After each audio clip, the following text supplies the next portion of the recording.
What's up sa inyo mga kaangas? Isang magandang tanghali sa inyong lahat. At ngayon, dadalhin ko kayo sa isang lugar na tahimik, maganda, maayos at kung saan marirelax ang inyong mga utak. Malinis. At sigurado kung makakapagpahinga kayo ng maayos. Dadalhin ko kayo dito sa lalawigan ng Quezon, sa Pagbilao, Cala de Oro Beach Resort. Papakita ko sa inyo ang ganda ng resort. Kayo naman, ayos din ang ganda, tahimik, napakalinis pa.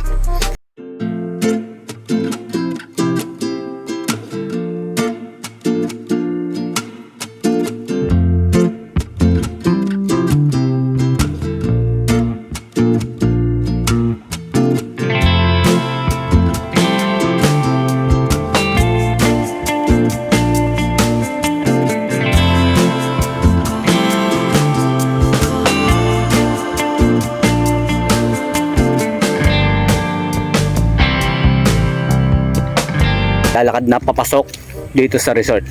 Tingnan nyo naman, ang lilaw at tingnan nyo naman ang mga puno dito. Oh. Ang tataas tapos parang nakabubong kaya hindi masyadong mainit. Ang sarap. Tingnan nyo naman, rinig na rinig yung hunihan ng mga ibon. Tahimik na tahimik. At saka malinis. Kalmadong kalmado. Puro puno.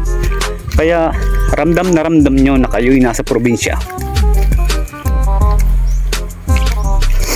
Sa mga takot diyang maligaw, pagkakataon nyo na para maligaw din sa dagat. Dahil ang dagat dito ay malinis at saka mababaw, in the house na in the house. Kaya samahan nyo kami magtampisaw ng kaunti. Tama na doon ako sa malapit sa buhanginan, yung hanggang tuhod laang ang tubig. So paano, let's come on, papasok na tayo sa loob. Alright, let's go!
Ayan mga kaangas, nandito na tayo mismo sa beach.